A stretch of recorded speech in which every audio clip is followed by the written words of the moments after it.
वेळापूर लगतच पिशेवाडी एक गाव आहे. त्या पिशेवाडी गावामध्ये सुद्धा कुठलीही सुधारणा ह्या सत्ताधाऱ्यांनी केलेली नाही. तर मला त्या गावामधून सुद्धा भरपूर जणांनी मला उभारण्यासाठी प्रोत्साहित केलं, फोन केले, म्हणून मी ते तयारी दाखवली. आपल्या वेळापूरमध्ये जगात कुठं नाही असं अर्धनारी नटेश्वराचं मंदिर आहे. त्या मंदिराच्या आसपास बाहेरून येणाऱ्या पर्यटकांना शौचालयाची सुद्धा सोय नाही. गावात कोणीही त्या शौचालयाची सुद्धा सोय केलेली नाही. दुसरा एक मुद्दा महत्त्वाचा सांगायचा आहे. पाण्याचा प्रश्न आहे, लाईटीचा प्रश्न आहे, ड्रेनेजचा प्रश्न आहे. प्रत्येक विकासाच्या कामासाठी काम करण्यासाठी मला काँग्रेस पक्षाने जिल्हा कमिटी, तालुका कमिटी यांनी माझी निवड केली. आणि आनंदाची गोष्ट सांगायचं म्हणजे माळशिरस तालुक्यामध्ये एकाही पक्षाने मुस्लिम समाजाला उमेदवारी दिली नाही. ह्या गोष्टीचं मला दुःख वाटतंय. परंतु काँग्रेस या पक्षाने मुस्लिम समाजाला उमेदवारी दिली, त्याबद्दल मी प्रथमतः काँग्रेसचं आभार आहे आणि त्यांचं मी आयुष्यभर ऋणी राहीन. माझा पक्ष काँग्रेस, माझं चिन्ह आहे हाताचा पंजा. सर्व बांधवांनी, बंधू भगिनींनी मला हाताच्या पंजावरील बटन दाबून प्रचंड बहुमताने विजय करा आणि आपली सेवा करण्याचा मौका द्या. गेली 20 वर्ष मुस्लिम समाज असेल आणि आपण मोहिते पाटील समर्थक असेल किंवा जानकर यांच्यामध्ये मैत्री संबंधपूर्वक आपण वावरलात आणि त्यांच्यासोबत मुस्लिम समाज देखील इमानी इतबारी त्यांचं प्रामाणिकपणे काम करत होतं. असं काय झालं की वेळापूर जिल्हा परिषद आणि पंचायत समितीच्या निवडणुकामध्ये आपण बंडखोरी करून काँग्रेस या पक्षातून उमेदवारी अर्ज दाखल केला आणि तो ठेवला देखील आणि निवडणूक लढवत आहात, कारण काय? मी वेळापूर नगरीमध्ये माझा जन्म झाला. इथं मी भरपूर दिवसापासून राष्ट्रवादी, काँग्रेस दोन्ही गटामध्ये मी आजपर्यंत काम केलं. काम करत असताना आमच्या समाजाला आज 30 वर्ष झालं की तुम्ही आश्वासन देता की तुमचं कब्रस्तानचं, दफनभूमीचं काम आम्ही पूर्ण करू, पण ह्या कामाकडं तुम्ही फक्त इलेक्शनच्या टायमालाच तुम्ही लक्ष देता. मध्ये आधी तुम्ही विचारतसुद्धा नाही की काय झालं काय नाही ते.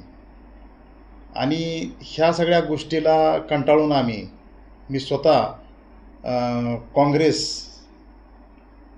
काँग्रेस कमिटी सोलापूर ह्यांनी मला उमेदवारी दिली आणि ते म्हणले की तुम्ही उभा राहून तुम्ही संघर्ष करा, संघर्ष करून तुम्ही ह्या गोष्टीला वाचा फोडा. आता बघायला आपण सांगितलं की दफनभूमीचा विषय, निवडणूक आली की दफनभूमीचा विषय निघतो, परंतु आता विद्यमान आमदार उत्तमराव जानकर असतील किंवा मोहिते पाटील यांनी हा प्रश्न कायम झुलवत ठेवलाय, कारण काय?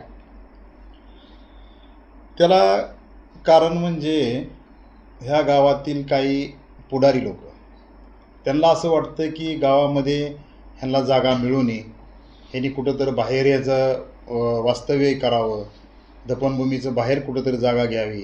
पण ही आमची पूर्वजाची जागा आहे, आमचे पूर्वज तिथं आहेत, माझे आई वडील स्वतः तिथं आहेत.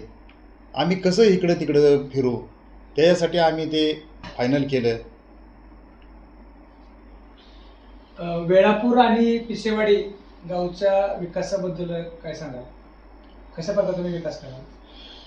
आता बघा, ह्या ठिकाणी राष्ट्रवादीची सत्ता आहे ग्रामपंचायतमध्ये.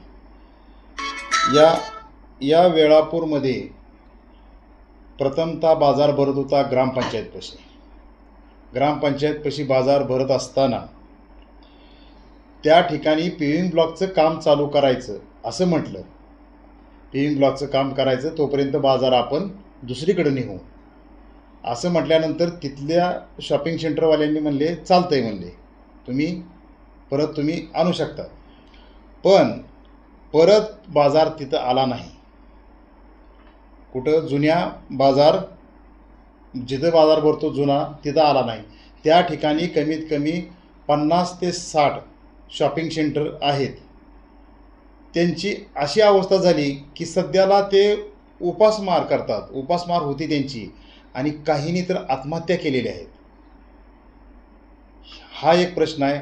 हा प्रश्न आपल्याला सोडवायचा आहे.